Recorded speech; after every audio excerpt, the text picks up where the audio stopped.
Hey guys, it's James, and today I wanted to show you the math behind retiring early with XYLD. And when I mean retire, I mean to be able to achieve some sort of financial independence. And I mean before 59 and a half, withdrawing from a taxable account, receiving about $50,000 a year in taxable income.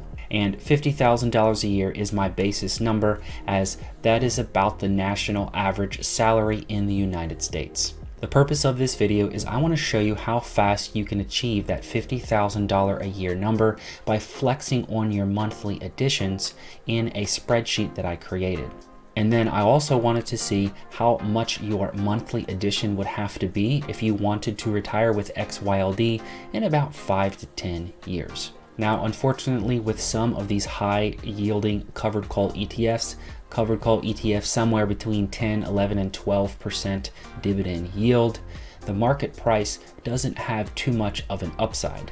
In XYLD's entire history, if you take a look at the market price data, it hasn't had very much upside for a long period of time. As soon as it seems like it is about to go up, it continues to go down, and it pretty much has been flat over the course of its entire history. Now, if you had XYLD in a retirement portfolio or a financial independence portfolio, you might want to supplement different ETFs that have some more of an upside but a lower dividend yield.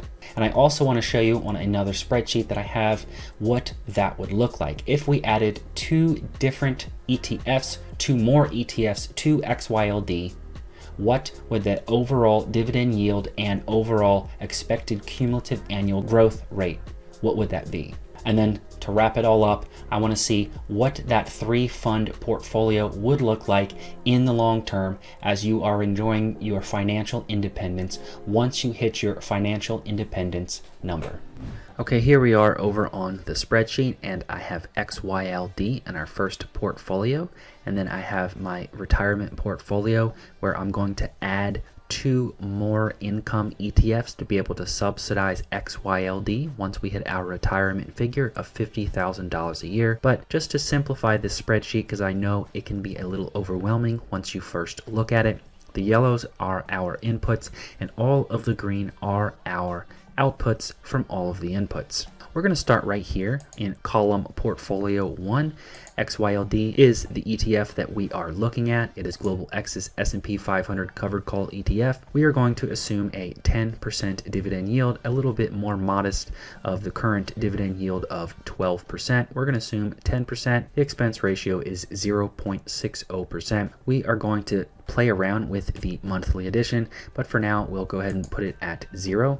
Now, this cumulative annual growth rate, if we take a look at XYLD's market price history over on Seeking Alpha, you can see when the fund started it was sitting around $40 to $41, and here at the max selection we can see over the course of about 8 to 9 years it is almost at the same exact amount, where over the course of its history it had ups and downs, but ultimately it looks like this fund is relatively flat.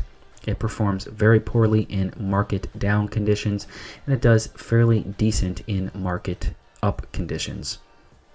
So for the purposes of this video, we will choose around a 0% cumulative annual growth rate. So with a 0% in there, we're going to reinvest our dividends, our 10% dividend yield. We're going to reinvest that. We're going to start with a $40,000 initial deposit starting at the age of 30. $40,000 is about the national average in the United States. A 30-year-old has saved up for retirement. So what we're looking for to start out is how fast can we get to $50,000 a year with XYLD. So first, let's jump over to this little piece on the spreadsheet right here. Reading this chart, our annual dividends chart, if we wanted $50,000 a year in annual dividends, we would need $500,000 of XYLD with our 10% dividend yield number. Coming back over here, we see we have a $0 monthly addition and our $40,000 initial deposit. It looks like it will take us quite a while to be able to get to our $500,000 figure. So we have to start adding in some cash to our portfolio. A $500 monthly addition in 10 years gets us to about $191,000 with dividends reinvested. A $1,000 monthly addition gets us to about $284,000 with XYLD, and a $2,500 monthly addition gets us to about a $562,000 portfolio value in 10 years. And we come over to our income graph, taking a look at XYLD over the course of 10 years. Now remember, these dividends are being reinvested. These are the dividends you would be reinvesting back into your account. Now you can see we have a figure of $48,000 right here for our dividend after 10 years. And do recall that this dividend figure is being calculated from the previous year, the 9th year's portfolio value number. So you would expect this to be a little higher than 50,000 if we had a portfolio of 562,000, but this 562,000 is based off of the start of the year after year 10, and this number is based off of previous year's start, year 9. So you would have been paid for $48,000. It all depends on when you are compounding your numbers. Okay, if we jump over to portfolio 2, our retirement portfolio, let's go ahead and just transfer the numbers over for XYLD. If we had a 10% dividend yield, a 0.6% expense ratio like XYLD, we stopped adding any new monthly addition to XYLD. We had a 0% growth rate, and we did not reinvest dividends because we were looking to draw them out for financial independence. We are at our $500,000 number, and let's say our age is now 40. So we are at 40. What is that going to look like?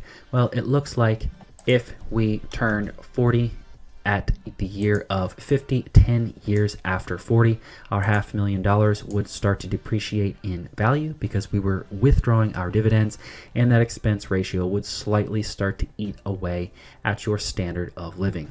We take a look at the income graph. It looks like our income slightly declines as well.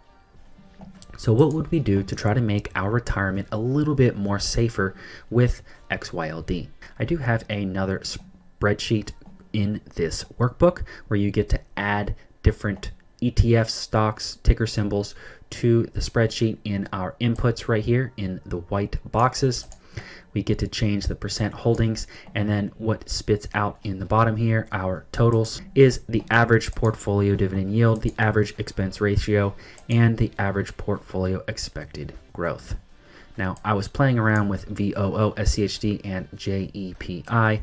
And then I'm also playing around with XYLD, SCHD, and JEPI in another video if you want to check that out. I did something very similar with VOO, how much you would need with VOO to be able to safely retire early. So go ahead and check that video out if you would like.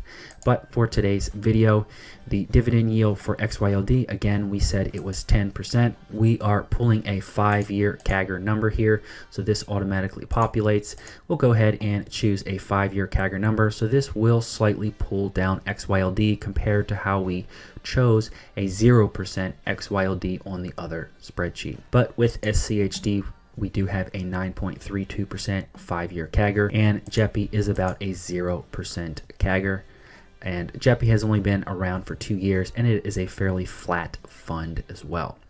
So JEPI pays a 7.5% dividend yield with a 0.35% expense ratio.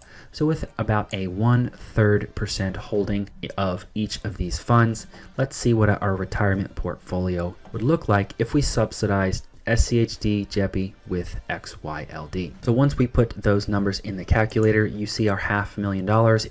Our dividend is not going to go as far, so we would only be receiving about $35,000 in dividends in our first year, but our fund would appreciate a little bit faster with our 2.23% annual growth rate. So we would have to be able to have a larger deposit to be able to significantly retire without having a significant diminishing portfolio value. So what does that look like? Well, it's probably going to be a little bit higher than 500,000. We're probably looking at that $700,000 figure if you wanted to retire with this blend of ETFs, XYLD, SCHD, and JEPI. If you guys want to play around with the numbers yourself and try to see what type of portfolio blend that you would like to be able to achieve a certain average portfolio dividend yield, expense ratio, and growth rate, go ahead over to Patreon and download a calculator. Between the 1st and the 5th of every month, I upload a new version. Throughout the month, I will work on the calculator and add tweaks and updates. And if you are a Patreon subscriber, you will be able to suggest any updates that you would like. I also did very similar videos like this to Devo, Jeppy, XYLD, VOO. You guys want to check those videos out. Links are in the description. And with that, thanks for watching.